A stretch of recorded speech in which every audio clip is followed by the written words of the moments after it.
Dobro večer, dragi svi. Dobrodošli na još jednu art ćakulu. Ovo će biti 46. art ćakula na Zoomu. I pozdravi svima koji će nas naknadno gledati na YouTube-u. Art ćakula naime je online zajednica umjetnika stvorena za povezivanje umjetnika i svih drugih sudionika u kulturi, a druženje se održava na Zoom platformi svake druge nedjelje. Na 46. art ćakuli predstavit će nam se švedsko-finska umjetnica Aira Lee. Aira Lee bavi se dizajnom tekstila, tekstilnom umjetnošću, slikanjem temperama, fotopolimerskim graviranjem, oslikavanjem svile, tiskom na tekstil i dizajnom odjeće i vezom. Rođena je u Finskoj, a u Švedskoj je došla sa 6 godina. Kreiranje odjeće i umjetnina bio je Airin najveći interes tokom cijelog života, a osobna bezvremenska odjeća vođena idejom umjetnosti prije mode i održivog razvoja je njezina konceptualna potraga od kada je bila čak i vrlo mala. Slikarstvo je izučavala na Sveučilištu Steiner, gdje je došla u kontakt sa slikanjem temperama, a svoje boje radi sama od različitih pigmenata, lanenog ulja, jaja i vode, a njezin je najnoviji slikarski projekt prikupiti pigmente tla s različitih mjesta te kreirati svoje boje putem toga. Zbog svoje brige za ekološka pitanja, Aira je rano postala svjesna teškog utjecaja tekstila na okoliš i počela je raditi u slow fashion maniri, što bi značilo lokalno proizvedene male kolekcije od prirodnih materijala, od ekoloških materijala. Također je smatrala uzbudljivim redizajniranje i redmodeliranje odjeće od već postojećih materijala, te je tako radila na nekoliko projekata, između ostalog i kao kostimograf u kazalištu. Now we will switch on English because this is international art ćakula. So art ćakula in translation to English is art talks. So everybody, welcome to the art talks, and a big hello to everybody who is going to watch us later on YouTube. Art Talks is an online community of artists made to connect, inspire, and communicate, and to get to know each other, basically. The socializing is held on Zoom platform every other Sunday, and it can be reached through our Facebook page. Aira Lee, Swedish-Finnish artist, will present herself today on the 46th Art ćakula Art Talk. Aira Lee specializes in textile design, textile art, tempera painting, photopolymer engraving, silk painting, textile printing, clothing design, and embroidery. She was born in Finland and came to Sweden at the age of 6. Creating clothing and artwork has been Aira's greatest interest her entire life. Personal, timeless clothing and clothing guided by the idea of art before fashion has been her conceptual quest ever since she became aware of the problematic impact of textiles and the industry on the environment. She studied painting at Steiner University in Järna in Sweden, where she came in contact with tempera painting. Ever since, she is making her own colors from different pigments, linseed oil, eggs, and water. Her latest painting project is to collect soil pigments from different places and create their own colors. Due to her concern for environmental issues, Aira became aware very early on the severe environmental impact of textiles. She started working in a slow fashion manner, locally, which means locally produced small collections of natural materials. She also finds it exciting to redesign and remodel clothes from existing materials. And she was participating in many different projects, exhibitions, lectures, collections, and similar. So thank you so much. Thank you, Aira, for joining us today. And please continue with your guidance through your studio. Thank you so much. Thank you. Thank you, and very welcome to my studio. I just said everything about me, so what can I say more? I probably can say a lot of more things. Yes, I was born in Finland and my family moved to Sweden when I was 6. So I actually lived in Sweden all my life. I lived also abroad a lot. I love to travel, go to different countries and meet different cultures. And I've always been drawing and painting and sewing. And for me, it was so self-clear to become an artist. It was never a question about what I'm going to be when I grow up. And so I've been doing my things since then. And making clothes, I found it very interesting, really in the early age. I made my own clothes. I made the clothes to my Barbies and to my friends. And then, of course, I have to go to the tailor education. So I went for 3 years in the school for tailoring, pattern construction, and all those things. I've been working with clothes, with costumes for show artists, theater, my own designs and collections. My first company, it was called The Pink Cloud. I made silk clothes to children. Very, very interesting thing. And in the 80s, I have this, I love to make clothes, but it was not also easy to find proper material, and also I love to paint. So I want to connect the clothes and painting. So in the 80s, I ran over silk painting and learned silk painting. And when you paint silk,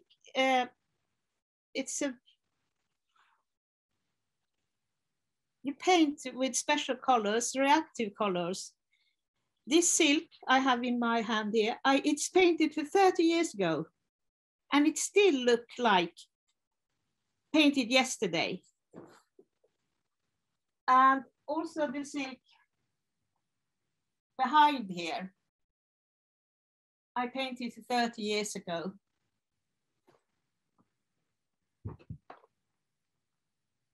And I also painted lots of, made artwork, real artwork, and had lots of exhibitions. I had three shops selling my things in Stockholm. And I had a lot of exhibitions and fairs. Here I had 3, this kind of, I don't know if you can see it proper. You can see? We can just hold it a little bit higher, maybe just a little. Yeah, perfect. Maybe I can take it down a little bit like that. Yeah, perfect, perfect. And see and so I have about 3 these big booklets of different designs I made. And different kind of quality of silk as well. That's my twin sister, she's a model there. I think I have a picture here how it looks when you paint.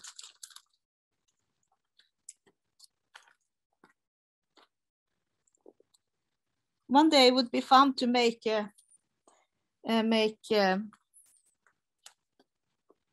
take these pictures and make them to. Here you can see how it looks like when you paint. You mix the paintings as a sketch. And people ordered clothes to me. I also worked with, what kind of colors does it suit you? I went to Morocco, had a silk painting project. Very funny. A lot of fairs and exhibitions.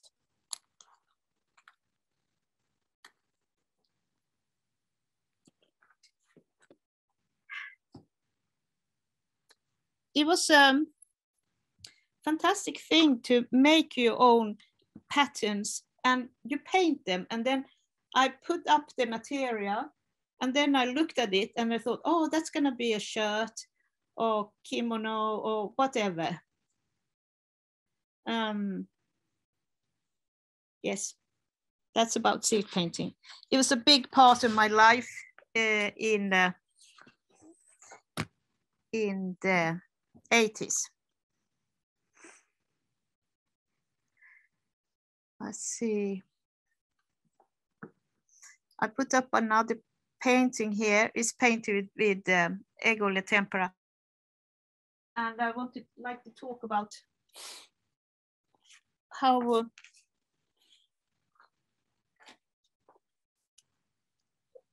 this is one way you can work. I was a bit stuck in the studio. So I thought, I have to go out. I go outside. I went outside and sit down in the grass, and I just decided to take 10 centimeters square and just draw it. Draw what I saw in 10 centimeters. And that's what I did. And then later on, I was thinking about that, and then I made several sketches. You know, how can I take it further and whatever. And then I thought, what will happen with that 10 centimeters if I blow it up to this big painting? And it's very interesting how you can make small things and then blow it up and make it bigger. And then I made a lot of prints also with it. And I painted lots of real paints too. And one of the paints I painted, I have printed this cotton linen quality, digital printed. Now we can make really good prints. In fact, you can send in just a digital picture of your painting, and then you can print it in really good quality. So that's what I also do, take my paintings further. It's you can only sell a painting once, and if you can make something more of it, I think could be very interesting. Now I see I'm gonna move to another corner of the studio. When my children was very small, I couldn't paint. I didn't have the time to paint or make collections. So I started to embroider. And also at this time, I was studying existential philosophy, Jungians and things like that. And everything you do, I think everything you do, it goes into your work, you know, what you think about, what you feel. So here I was, and I noticed that I could paint with thread, with textile and thread. I can paint.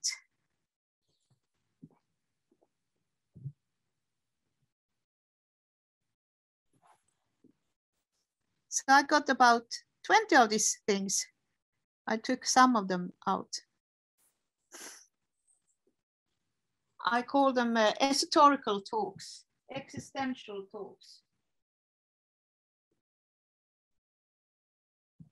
And I also just wanted to have a simple form where I could get into colors in a different way.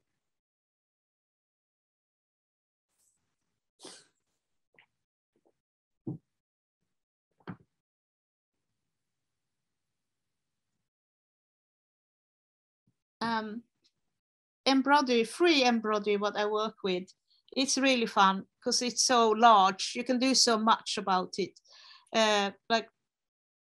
like paint with thread. And also under the Corona time, I was, I don't know if you can see it, it's a bit dark. This is my Corona friends. Small objects I embroidered. It's very dark, huh? Maybe it's not enough light. It's quite okay if you put it close, yeah. There, when it comes close. It's quite all right, yeah. Yes. We can see. So this is my Corona friends. They're gonna be some, I'm gonna make 10 of them. So I have my projects. In the corner, I don't know if you can see it in the corner, I have a dress. When I paint,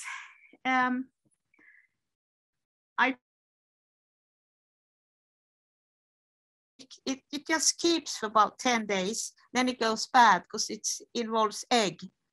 So I always have, you know, what I'm gonna paint now. And I have this project, Black is Black. I don't know if, do you see it proper? the corner there? Yes, quite well, yeah.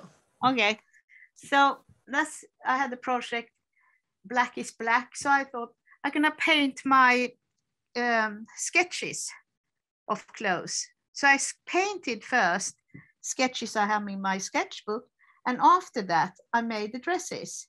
So I have one dress left there from that project. And it was really nice, a great way to work. And I had the exhibition, and I put the clothes, I hang the clothes together with the paintings. And in the finissage, when we finished the exhibition, I cut the clothes down, and then we had the fashion show. And it's not before clothes get on a body, they get alive. Mm-hmm. I think. For me, I've never been so interested in fashion. It's more, for me, clothes are more like philosophical things. When I was very young, I became a punk rocker. In the end of 70s, I was a punk rocker, and I had black hair and black clothes and broken clothes and things like that. And for me, it was like asking, why can't you look like this? Because like in the 70s, it was very, the clothes people wear was very, it was like uniforms, and very gray and dull and strict and boring. And they were very strong. It wasn't so free as it is today. Today you can put your clothes how you want to, but then it wasn't so free. So when you go out in the street and you look like a punk rocker, people were spitting on you and screaming at you, and really getting really upset and questioning, how do you look like? Why do you look like that? And for me, it was the question, why couldn't I look like this? It doesn't make me to a less better person, even if I got dressed like this. It was very interesting. For me, clothes always have been a lot about identity.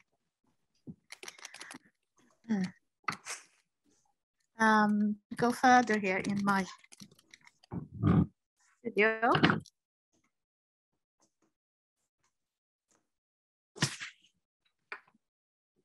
So the first part in my studio is more a little bit like a showroom. I can have different shows there, show things. And then I have my part where I do all my clothes I make here by myself. I don't have a factory who makes them.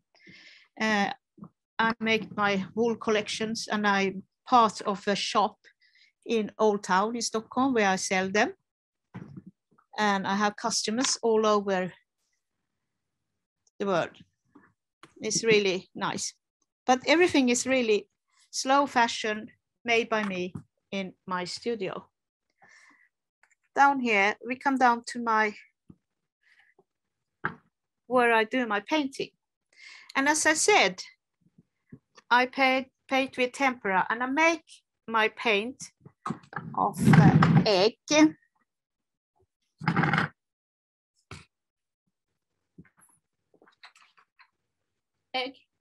And linseed oil. And I'm gonna actually mix some paint here and now. So this is gonna be real stuff. Yeah, absolutely, do it. I take the egg.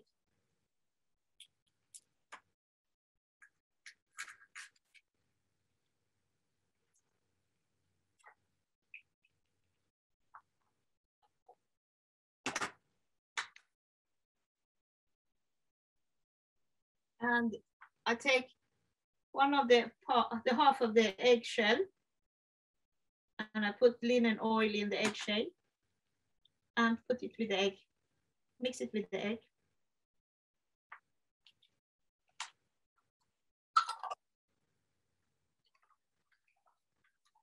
And shake. Here I have my emulsion. And this is a very old technique of painting. And all the paintings, the colors, they're very strong. They don't change. And also when you work with clean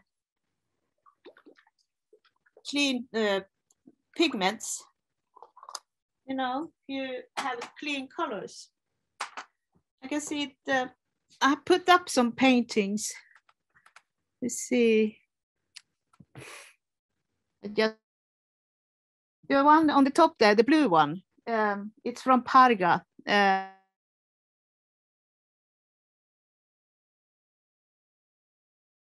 When I spent a lot of time in Greece, and I also made a lot of paintings from there. I went to different places.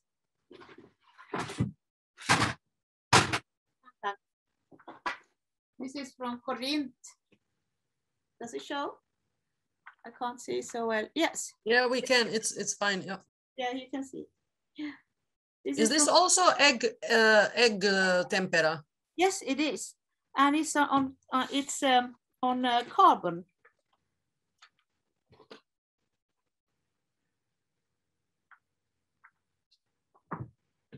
And I can say I had my blue period then, a lot of blue paintings. So I got my, see if I can.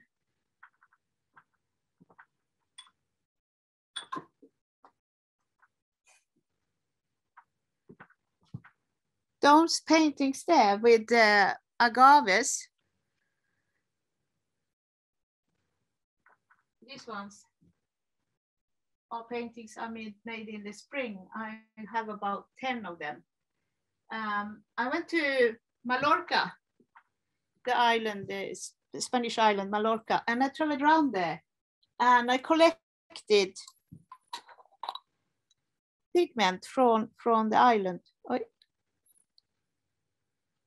It's the ground, you know, where the ground opens itself. First you have soil where things grow, but when in ditches, the side of rivers, the ground opens itself, and the pigments comes out.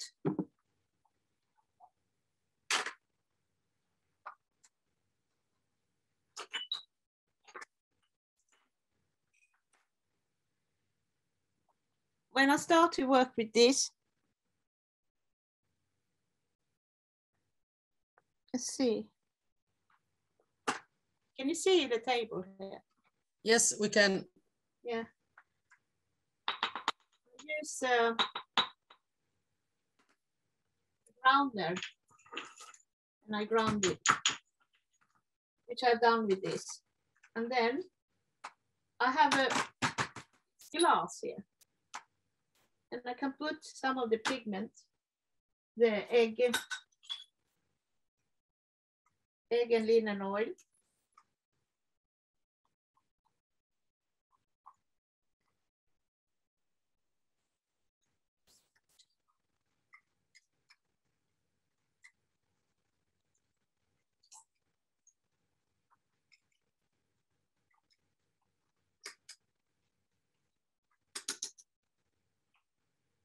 And then I have the glass thing to mold it, to get it more supple. Huh?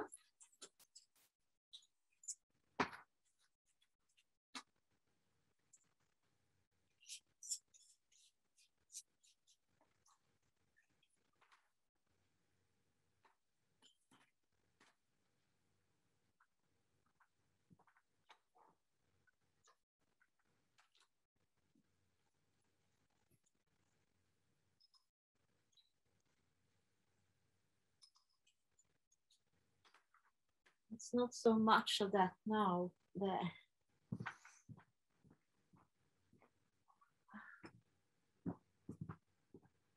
I can use it directly from here. Put some water in.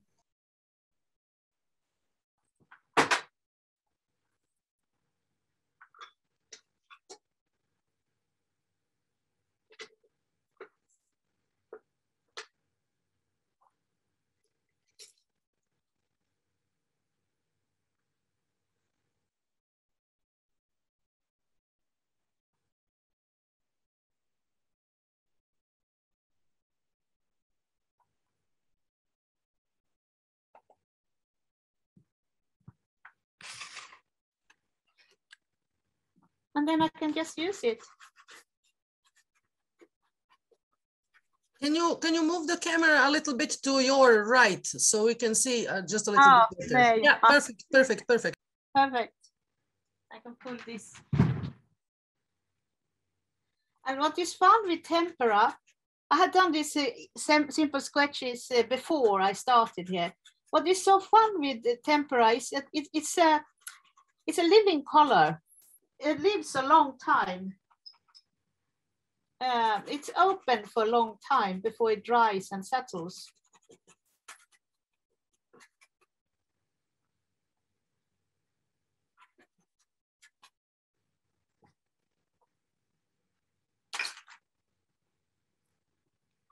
Now I just have water here.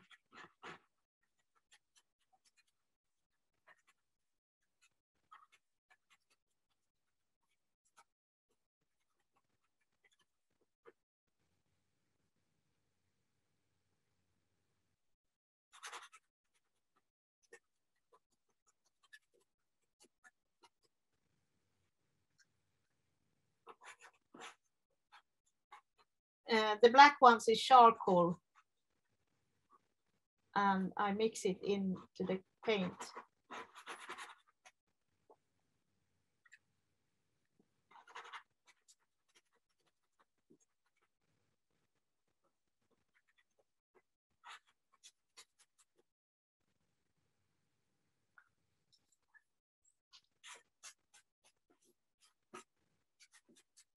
You see how much pigment there is in the color. You can stretch it so far.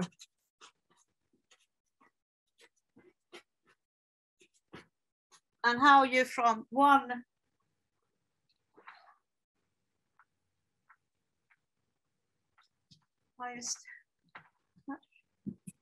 I'm looking for a cloth.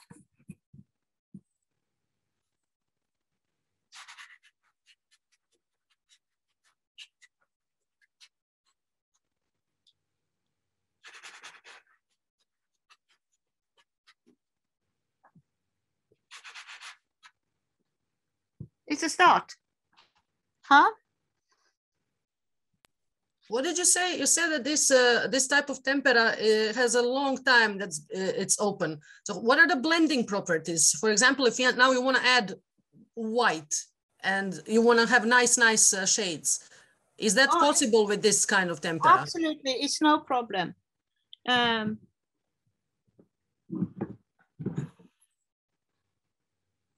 Can it be combined with other types of colors?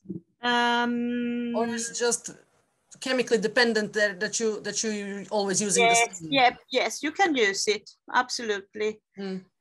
But it needs a dry base.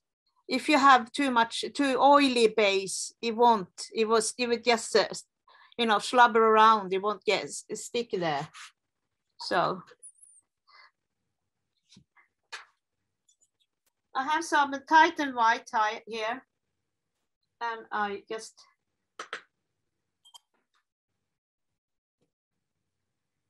Titan white. Do you see? No? Yes, yes. Yes. The table, yeah. Yeah, the table. I put some Titan white pigment. So it's no problem to mix it. Get a bit pinkish, huh? Because there's a lot of red in that. In that pigment before, yes. Yes. Very interesting technique. Yeah. And it's so free. And it's so really exciting because you never really know where you end up. And and it's so excited. I went back to Finland in August.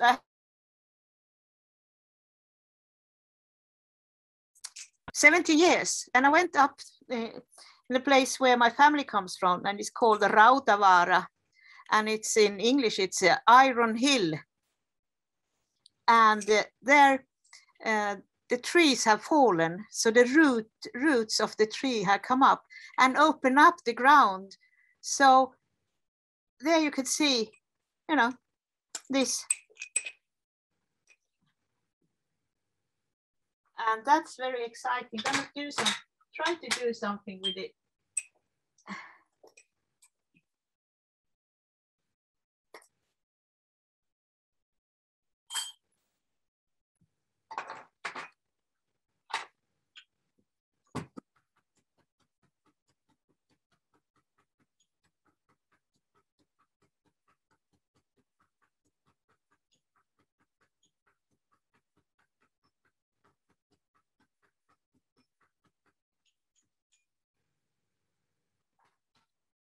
This is the quick way of doing it, just to mold it and then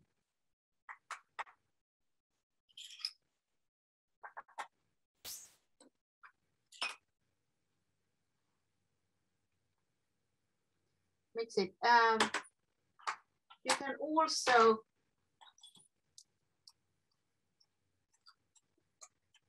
also leave the pigment in water for a while and it will soften up.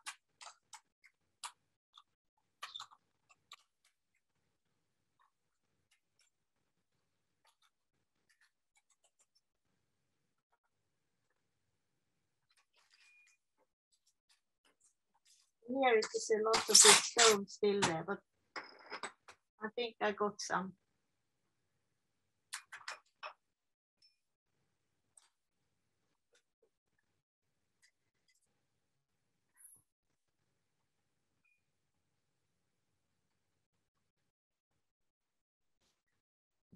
I will work with that more. This have a different kind of brown, you see. Now we would, camera just a little to your left, just a little, and maybe a little up. Yeah, that's it, that's it.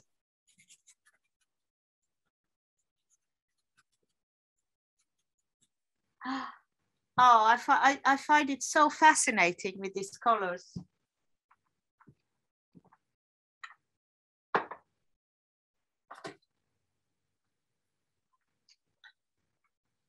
You see here is also from I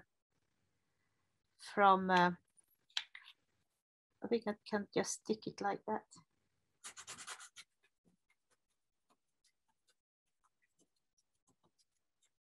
Mallorca, it's very light. I also find the really golden ochre colors.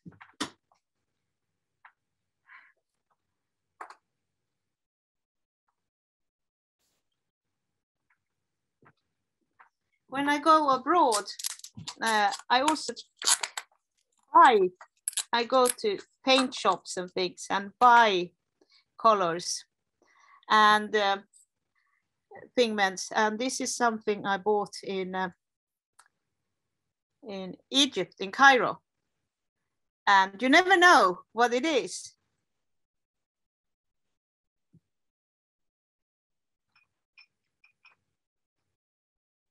I just drip the pencil in the egg and water. Huh? That's very dark. Yes, you see it's green. And the powder is brown. Yeah, I didn't expect that color at all. No, it's very, very fascinating. And the funny thing is that the more you work with it, in the beginning, it's very green, huh? But when you work with it, it changes color.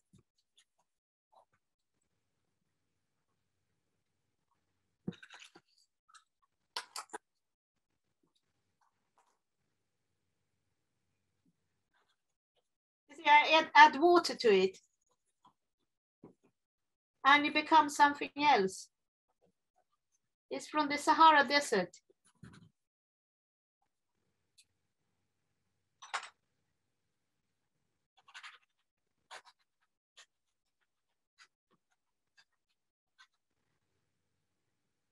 It's really like magic.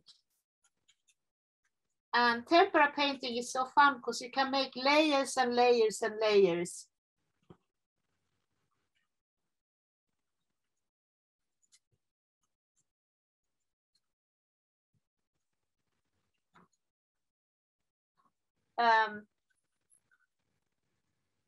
And the pigments, they are not only from the ground, you know, earth pigments. You also have synthetic pigments. And let's see.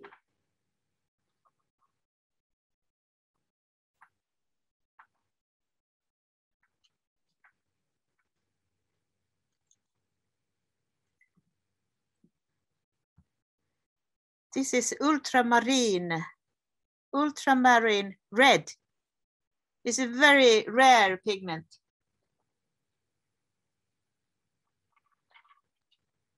Normally, ultramarine is blue. Huh?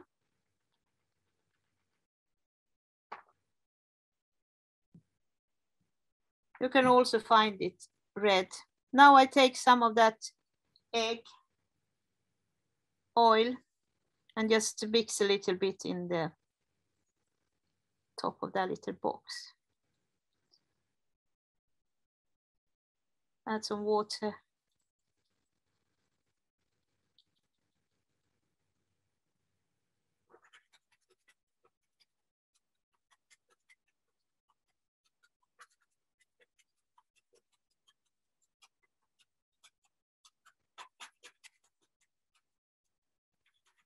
The charcoal from the lines dirties down the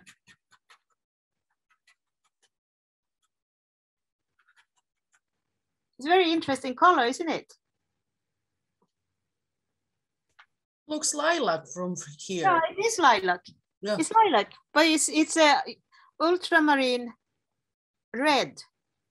Is the name of it? Yeah. Yeah. All right. Normally you think about ultramarine as blue, huh? Yeah, and if something has red in it, I think of it as red. Yes, but ultramarine, it's originally comes from the stone. Here is ultramarine blue, and ultramarine normally comes from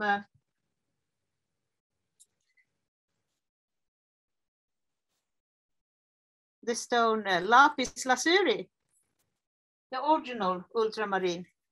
But then in the 18th century, when they burnt soda, they noticed that the soda ovens, they come a chemical reaction and they created blue color. This is original blue, ultramarine blue, huh? So real ultramarine blue pigment, it's very, very expensive when it comes from lapis lazuli. But now you can get it synthetic. Actually, the same minerals in it.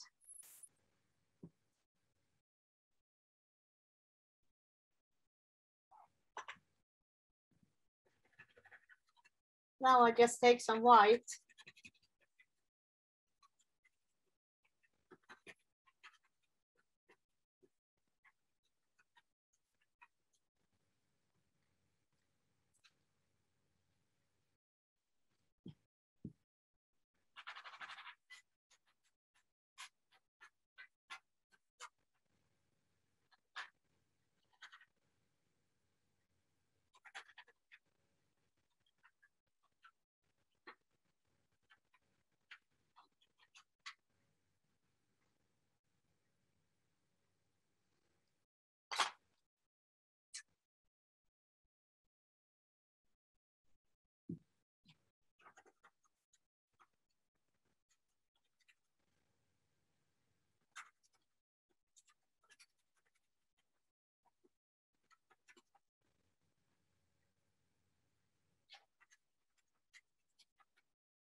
Tempera painting and these pigments, they are very, very, how do you say?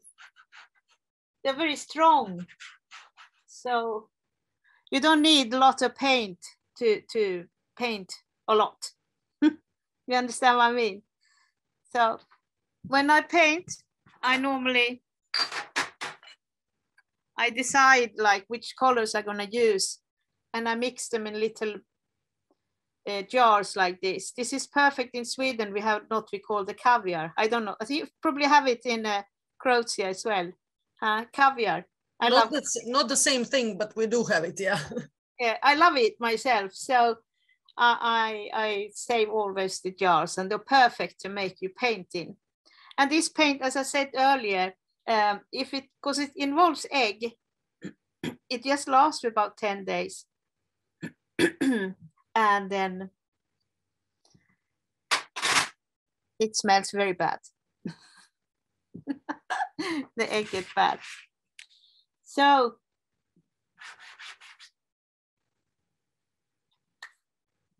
any questions?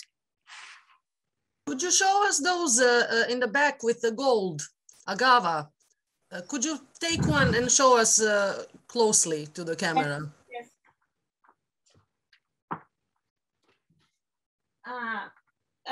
I think I said that I call this area for the under the golden sky. There you have seen it. Huh? Up here I use gold leaf, and this is different kind of green pigments, and all the brown parts, they are pigments from Mallorca. Mm-hmm. You see it, and actually the turquoise, the blue, it's water-based oil, because you can get turquoise with pigments, but it's copper, and it's very, very strong. Mm-hmm. And yes. Okay. I think yes. I can see that you are also able to do many different textures with these temperas. Yes. So yes. I see parts that are completely smooth and parts that are completely texturized. So yes. This is really, really awesome. And I'm very tactile person. I like to feel at things. I like that you feel something. So I like to keep the pigment quite grouchy. You know, I don't make it too smooth, because I like the texture it comes from it. Would you show us something made with same temperas, but something on the side, that blue up there maybe, or something you like, something else you like?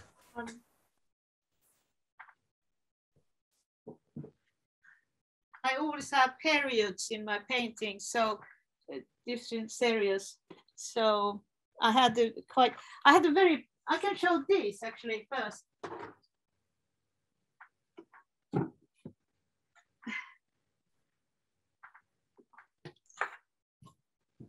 They are painted on panel. I was visiting France, Sud-Alp, small villages. I like the medieval villages there. Like Visby, the medieval village here on the island where I live. And but this series I made it different. That I started to make the ground black. Normally you start from a white ground and you darken it up with colors and so, but I made a black ground, and that kind of laid behind there and made the paintings very heavy. This is also tempera.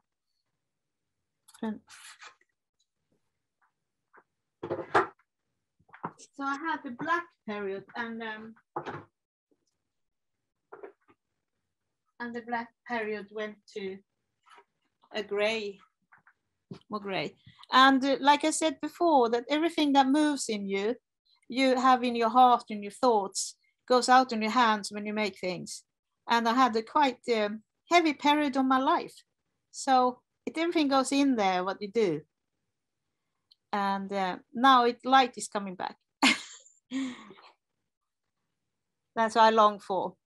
More light. And painting abstract it's very difficult actually, because you never know when you're really ready. You can feel it in your stomach, you know, now it's settles in a way. And I also like abstract painting because there are paintings who are so open. Everyone, you can be creator in the painter by what you see in it, you know, how you interrupt it, you know, how you think, oh, that is that, I see that, and I see this. So it's very open.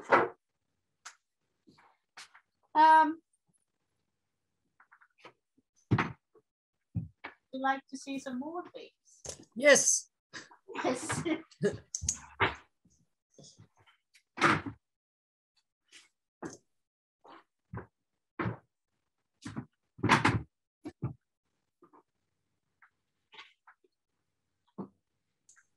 Does it show? Yes. Mm-hmm. This is from a series. Crow. I made paintings with crow birds. And this is what is it in English? Crow.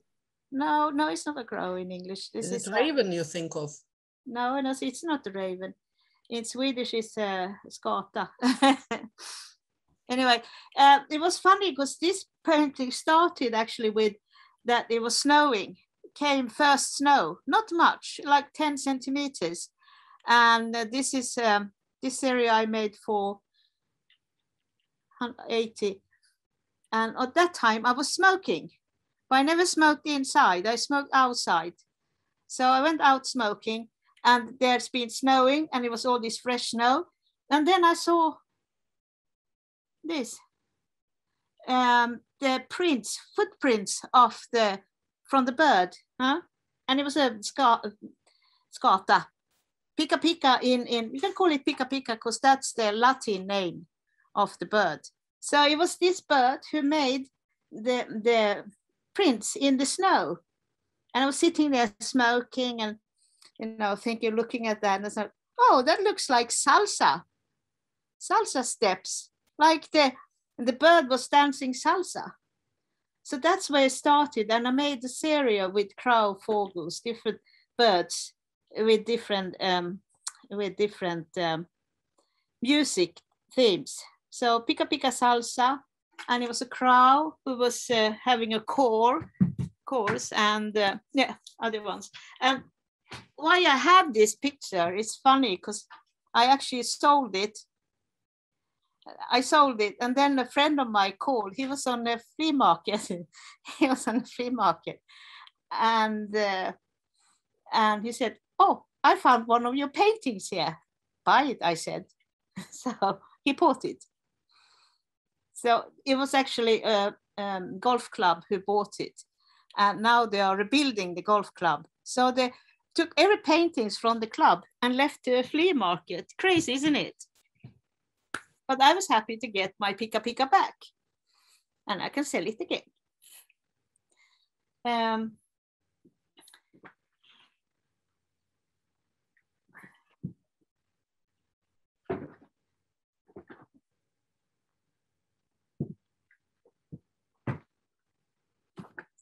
can show something. This is an older piece. I was working with it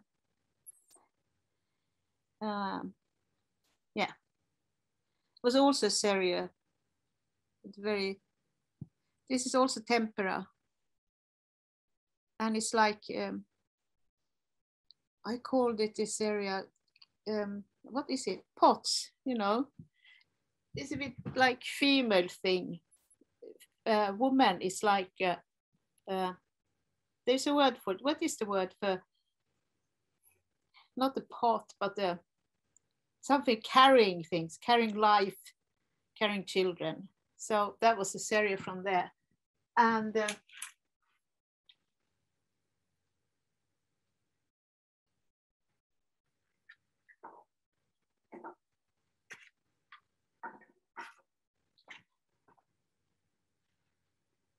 Here I can show some things. I can also make just drawings. This is drawings I made. And then I like them to go further with the drawings and build them to boxes. This aquarelle painting on paper, and then I build boxes that I put them in.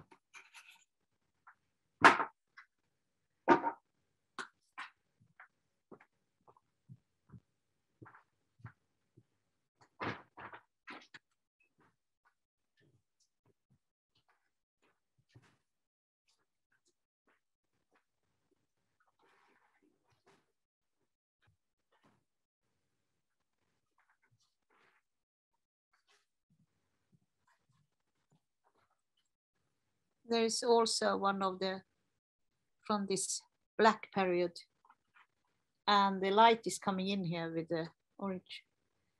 And if you look at close, I like it when it's textures. So before I start to paint, this is some panel, wooden thing. I prepare the wood with the plywood with the textile parts and plaster and things to make the surface, because also there is something, you know, who adds something to the painting. And now suddenly I see it's a bridge. Huh? Yeah. I haven't seen it before, but now suddenly I see it's a bridge. Huh? I was wondering, are all your paintings on wooden boards? No.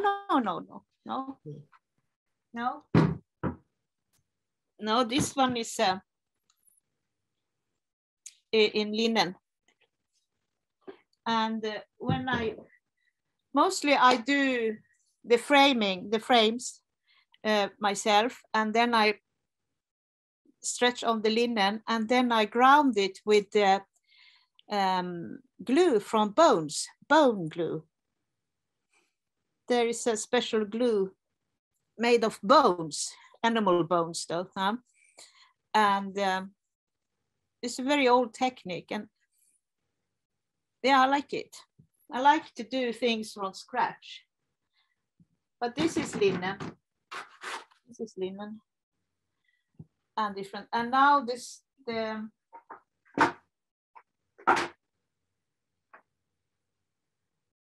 project I have now, I will start working with, it's this really thick linen, and I will ground it. I don't think I'm gonna stretch it up.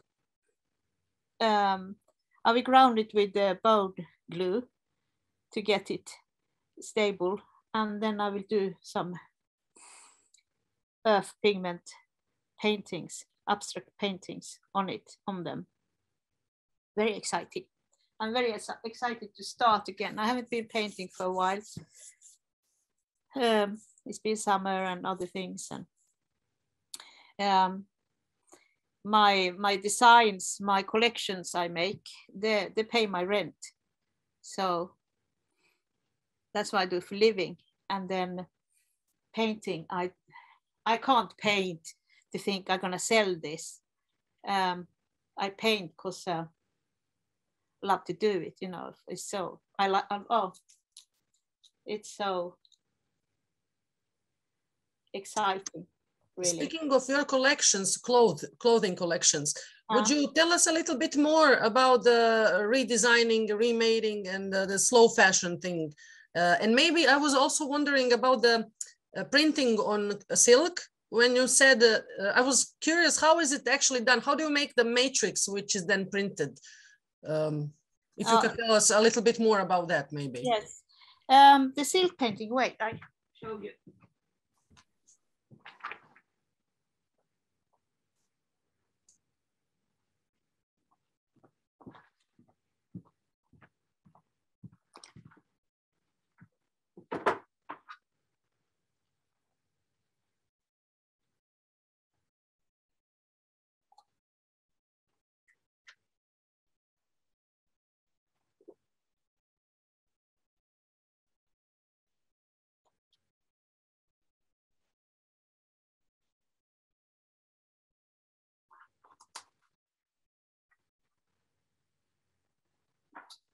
I think here is a quite showing picture. Can you see this one?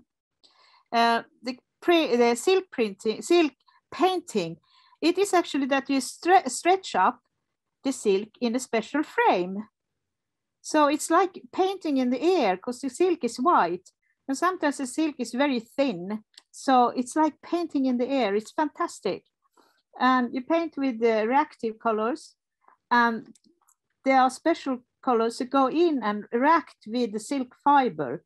That's why the colors stay so brilliant and bright over years. Like those things I showed you, they're 30 years old and they haven't changed anything.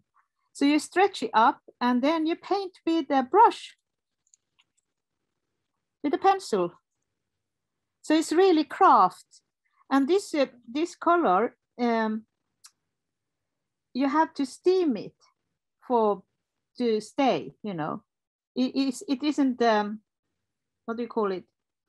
Yeah, you steam it for that other ones. Otherwise, digital, the printing I make on materials, I send it to a factory who print it for me.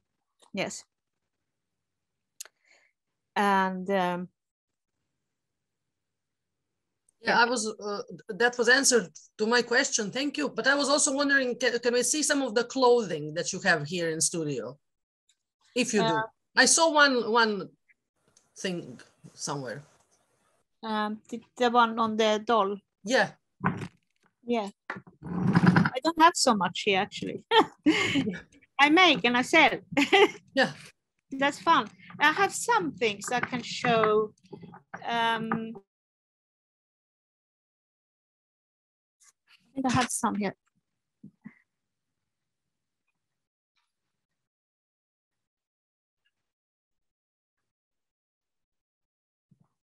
I've done a lot of redesign. So this is, I have this project. You can see it on the Facebook. 99 ideas you can make of a man's shirt. So this is a 50, inspired from the 50s. It's been a shirt before. With a bag. With the bag. The bag, yes.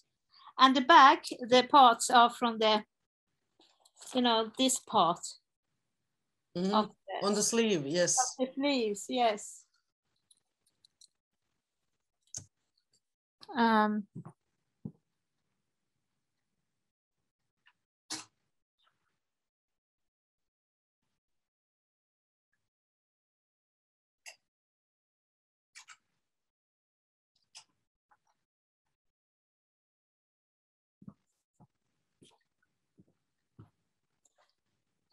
This is old embroidered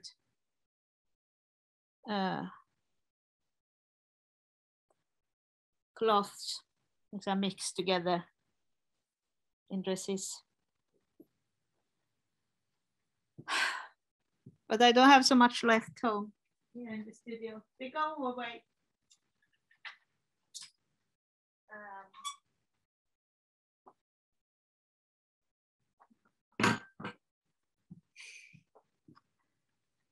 I had the thing on that doll here. Let's see if you can see it. Yeah, we can. Yeah, the poncho and the. It's a wonderful quality. It's 100% fine wool. It's knitted in Sweden, in Alingsås. I buy from the factory. I make different things. Ponchos. This is a small poncho. It's a bit graphic thing I made with the parts. When it's black, it's not so easy to see. Do you see it? Yeah, we do. Yeah, it's showing quite well on the camera, I think. Okay, yeah, good. And this is a shirt. Also wool, ecological wool. Yeah. And could you show us the pink one from the background that you also said that is 30 years old? Can you move that one behind the doll? Pink one. I think it's pink, at least it's showing on my, just the fabric behind. Yes.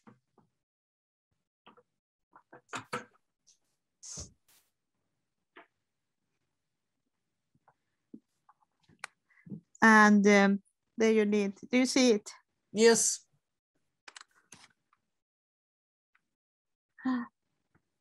It is pink, right? I'm seeing it well. It's not really pink, it's purple. You can say purple, yeah, dark pink. Okay. And blue and green and orange. It's not such a good light there, so. That's hand painted silk. Yes, that's hand painted. Yes, and I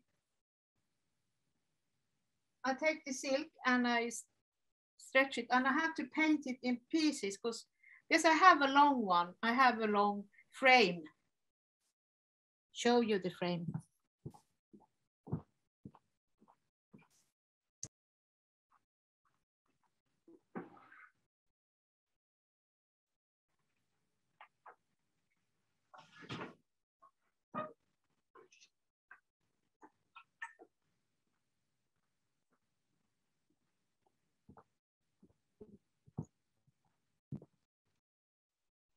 This is my long frame, and you have 2 more pieces to it, and you put it on the table and you stretch the silk on it. You understand? You have to stretch the silk and put it down with special needles, and then you can paint it. Of course, the color is very thin. How long does it take to dry, did you say? First we have to steam it?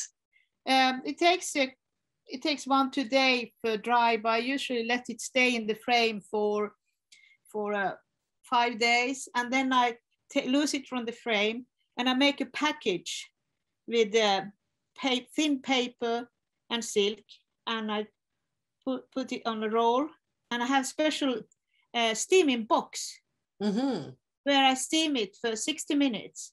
I put the box on and heat on a heater. I got water in the box, and then I put it on the heater, and the water starts to boil, and it makes the steam, and it fixes the painting. All right. And then it stays like this forever. Really beautiful fabric. It looks really cozy when you touch it. It looks like it's really nice nice silk. I mean, nice silky. Silk is also very fascinating because you can find silk in so many different qualities. This is this habotai, it's called, and then you have crepe de chine, crepe chauchette, and you have in my book there I painted on Manchester, and you have also silk jersey and very thick silk. So you can get silk is thin as air, you know, and silk is thick like this. So I have really painted and worked on different kind of silk. Yeah, really interesting. I was wondering, is there anybody else who has any questions? So feel free to write it in the chat or raise an arm. Ivana, did you just raise an arm? Yes. And correct. Okay, yeah. Ivana, go ahead. I can translate for you, or you can do it on English, whatever is. Okay, thank you.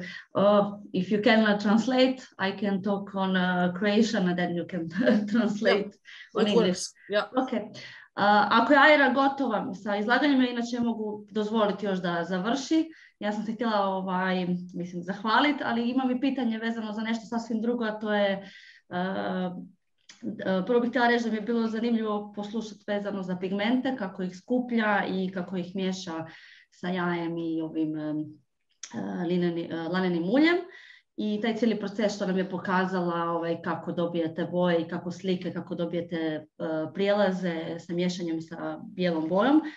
A drugo, htjela bih je pitati nešto vezano, pošto znam da djeluje i na drugim područjima umjetnosti, a to je da je predsjednica ovog umjetničkog društva Opna Ateljer, Pa bi me zanimalo ako bi nešto ispričala o tome koliko je dugo u tom društvu i koliko je dugo predsjednica. I da nam malo kaže kako to društvo funkcionira s obzirom da i mi imamo naša društva u Hrvatskoj, pa možda nekakva razlika da povučemo neku paralelu s tim. Eto.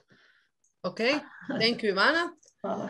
So Aira, are you there? Ivana says that it was really interesting to see the pigment mixing and the blending and how it works in that system. And the whole process is fascinating. She says she's thankful and she enjoyed it quite a lot.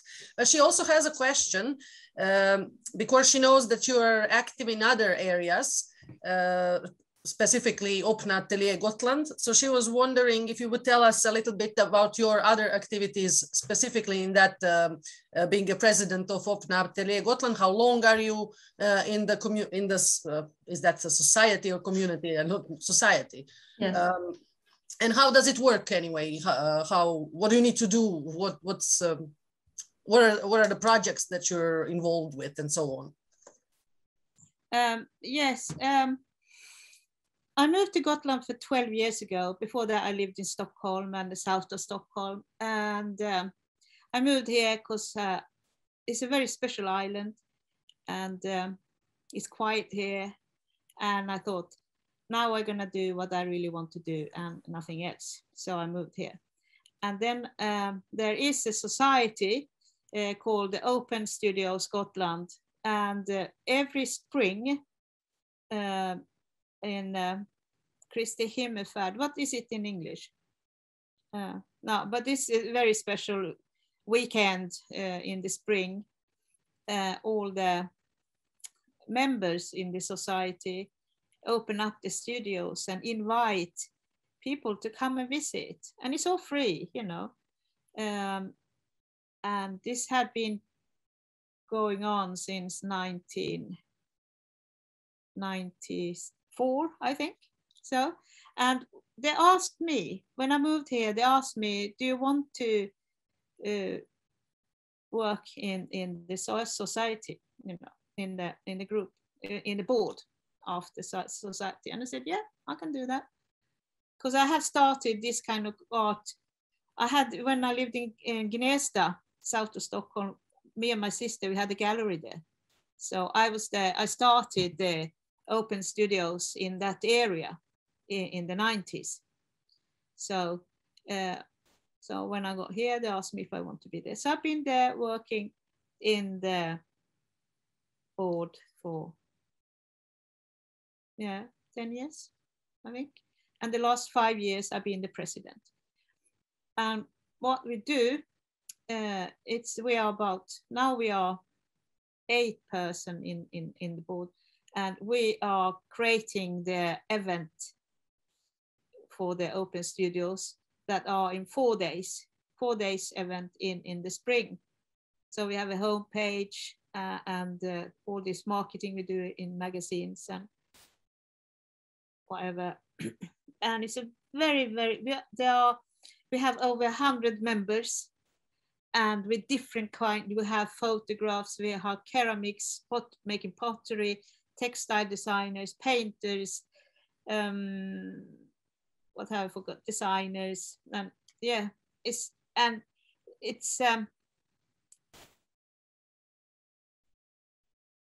on Gotland, there are so many artists. It's such a special place to work on, because it's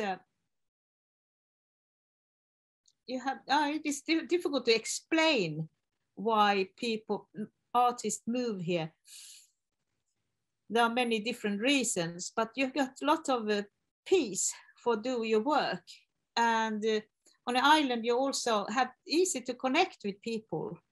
You help each other out, and you learn to know people very fast than if you live in a big town. And this event, we have over hundreds of people coming and visiting these different studios, and it's very, very popular. Thank you, Aira. I was thinking, Koraljka, did you have a question? Did you raise your arm? Yes. Are you going to do it on English or on? I'll try on English, and if I need some help, Dora, please help me. Yeah, I'll jump in. Yeah, all right. Okay. So it was very interesting. Thank you very much for your presentation. I do some textile art also, and I'm interested if you use some natural pigments in your textile art, because I have some. I used herbs like teas and the curcuma and some other, but do you have some examples like this in your work? No. I have dyed, not painted, but dyed with all kind of things, with mushrooms and everything. But most of the time you have to use, I know that it's very, very popular now. Last years, it become very, very popular with natural dyeing. And yeah, I don't do it so much now, no. Okay. But it's coming out lot of exciting books about it. Yes, it's very nice. Yes, it's great. Yes. I'm loved with this idea. Yes, yes. The problem is, not problem, but what it could be difficult is that these colors are not so, they don't stay. Curcuma does, but some other don't, because I had, the bleach, after a while, the bleach, and you have to have different ways of to fix them. I did batik, and with wax it does persist. It is okay. Yes, you use, yeah. Yes. And some of those, they also use ultraviolet light. You can dye print with use strong sunlight or special ultraviolet lamps. Okay, okay, nice. I don't do it so much. I do a little bit. I have my project I have now. I call it fragments. I make small pieces, and I have dyed different kind of material, natural material, silk and linen and things, with rust and things, just to get this kind of special natural colors. Nice. So I color different kind of material, and I put them together to small pieces, and I call it the fragment. And those small pieces, you can see some of the working table here. Nice. I will connect them together to some bigger pieces. Very exciting, I think. Do you find embroidery like something like meditation? Because for me it is some kind of meditation. I like it very much. Absolutely. I call it a practical meditation. And they actually have made science of it. They made a scientific tests. Yes. What happens in the body when you do embroidery, and the body starts to produce oxytocin, a special hormone, feel good hormone.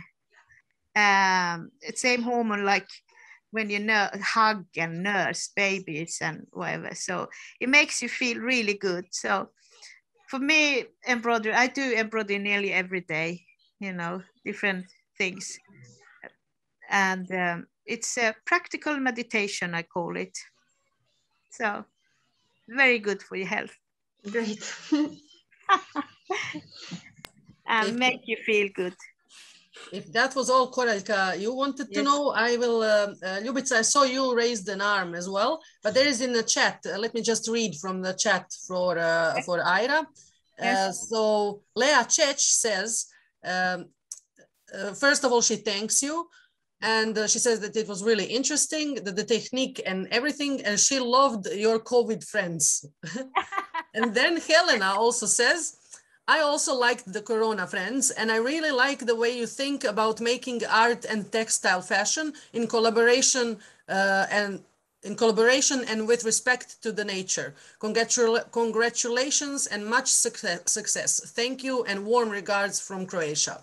Yeah, thank you very much. That is from Helena, and now Ljubica will, hoćete vi na hrvatskom ili na engleskom? I will try in English.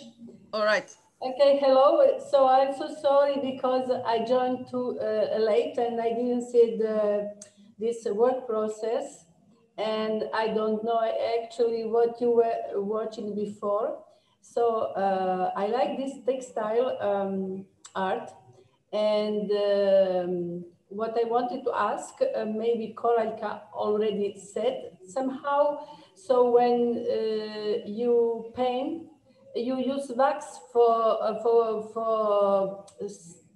stopping that the colors are mixing, no? So it no, because I didn't see the beginnings. No. It's a very good question, because in silk painting you don't use wax. You usually use a special gummi arabicum liquor. So that's what a lot of people use to, because when you paint with the silk, the paint is very fluid. So when you put the pencil on the silk, it goes whoop, it goes out. Huh? Yes. But to kind of to stop the color to spreading and to have control over the color, you can use this kind of gummi arabicum liquor to put. But I don't use it because I don't like it, because I think it stains and I don't like it. I don't like this kind of straight lines. I like them together. So I trained to paint in a way so I can with a pencil. I can control the paint. So if you use just the tip of the pencil, you learn after training, you learn how much color and water you use, and you can have control over the painting. So. Okay, thank you very much. Good question, yeah. Yeah, and I want to ask you some advice, because I'm actually ceramist, but I like digital, I make some digital photos, and I'm thinking to print that on the silk, maybe some scarves, but okay, I don't know. But do you have some advice about this printing on the silk, these digital photos? In Sweden, there is a factory, it calls Tobex, and you can just send your digital pictures there and they print it. And they use this reactive colors. You don't, because in textile printing, you have pigment colors or reactive colors. When you use reactive colors, they go in and color the fiber of the textile without changing it. But if you use pigment colors, which you use a lot of when you do your own prints and things like that, when you print, what does it call now? Oh, anyway, then the pigments, they go around the textile fiber and kind of close it. So, but they are, you can check out, I think you live in Croatia. Yeah, but check out there if there is digital printers, because now most probably they are. Yes, you Google it, because this is a new technology. It's just been for about 5 years or 10 years, depends. It's very new, so that you can print your own pictures or whatever digital, and it's very good quality. The technique. Interesting, very much. Yeah. And it's also because when you work as an artist, you can just make one piece. And when I do my art things, I don't think that I'm gonna sell this. I don't do it for selling. But if I then, when I'm satisfied with something, if I can take it further and make projects of it, like print it digital or print it somewhere or something, produce something of the first basic idea, I like it, because then you can it's for me, it feels okay to make money that way, you know. My question and reason is not money, because I'm probably one of the rare ceramists who doesn't sell my work at all. I don't live from that. Okay. I usually say I live for ceramics, not from the ceramics. But this part, textile, always interests me, and this is because of that, not because of the money. Yes. Yeah. Yeah, but it's there is you know, this to live as a creative person who likes to create things, you know, it's for me it's a way of living, and I can't think a different kind of living. I've been working as a teacher also when my children was young, and had to needed some more stability, but you know, you go to, I worked as a teacher, and although I was actually a good teacher because I love my work, you know, so I like to share what I experience, what I learned myself. But all the time I was thinking about what I'm gonna do when I come home. I'm sorry, Ljubica, was that all you wanted to ask? Yeah. I was thinking, Aira, if you have anything else you would like to say, because we should conclude slowly. Yeah. So, and if, of course, is there any more questions? Questions, I think we're good. Aira, anything else? Would you like to show? No. You know, I can talk so much, but I think it's okay. And you can go into, follow me on the Insta, and I got a homepage also. You can look, and in Facebook, I have Aira Lee embroidery aside, and I got Aira Lee design, and there you can see more of things I do. And I have all of that we will the links and everything we will publish on our Art Ćakula Facebook page, so you guys will be able to follow up with Aira Lee over there and see her more of her works. You can, Aira, for example, send me the links to your website, because that's the one I don't have, so I can share it then in Art Ćakula. That presentation, I think it was there. Oh, could be. I will check by all means. Then we will conclude the recording. I will just, before we stop recording, remind everybody that the competition, how is that called? The applications for new open call for artists who want to present themselves or some projects, or open call for to become a member of Art Ćakula itself, which means to be active in the activities of this online company, is still open. So you're by all means welcome to apply.